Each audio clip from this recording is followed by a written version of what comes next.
people to law schools, getting them qualified. We're sitting with problems now. If you're looking at the incident of soft kills, gave them basic human rights because they don't have any pension system or any system.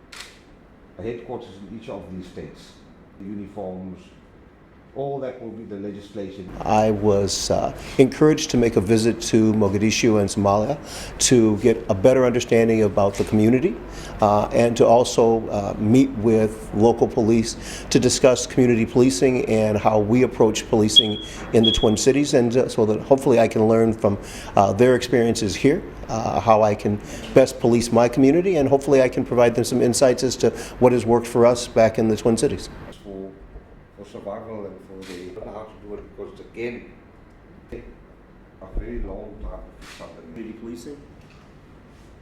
They're not being trained for purpose.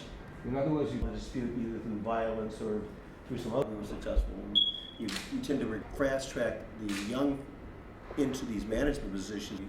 I get much credit to police because this is engaging all the two. to perform those functions.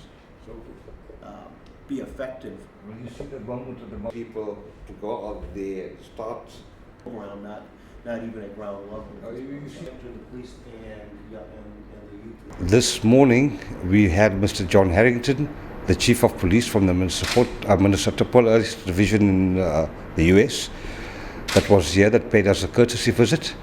All he wanted to do was find out the policing activities and Emerson's police involvement in establishing or assisting the Somali police in establishing them as a police organization in Somalia.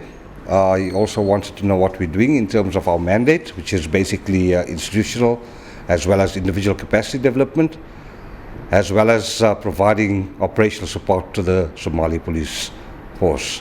We touched on our efforts to help establish policing in Somalia and our activities in establishing them as a police organization in this country.